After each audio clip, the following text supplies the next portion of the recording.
Ayan o, yung asawa niya, yapos-yapos niya. Ito yung kagat niya ng lalaki. Yan, dalawa. Nakayapos siya ng ganyan sa babae para hindi makawala. Ayan o, tinan niyo po nakaharap sa atin, tinan niyo.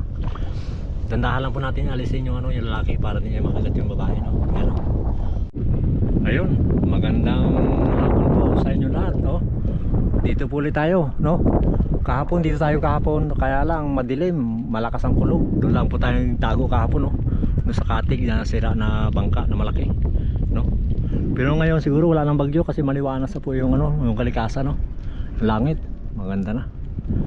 Ayun, doon po tayo nang galing, oh, doon tayo nang galing papunta dito.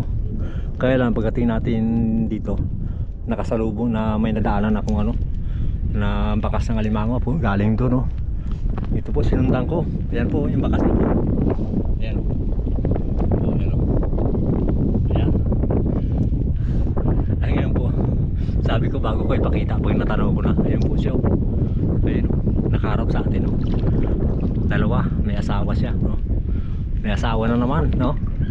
Talagang yung mga limango na to talagang babaero biro lang po, no? Talagang karamihan na nakikita natin yung asawa, no? Ayan po, ayan po. Ayan o, yung asawa niya, yapos-yapos niya. Ito yung kagat niya ng lalaki. Yan, dalawa. Nakayapos siya ng ganyan sa babae para hindi makawala.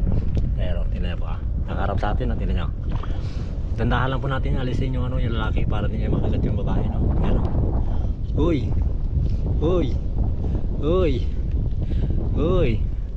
Halika, kaibigan. Laki daw. Ayan o. Ayan. Ayan po.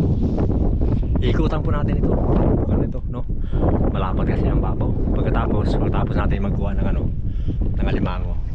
Kukuha naman tayo ng kape. Sana matuyaan yun doon, no? Para makakuha tayo. Kasi may nag-order sa atin, no? Ngayon po, tatalian ko po muna ito, no? Ayan, no?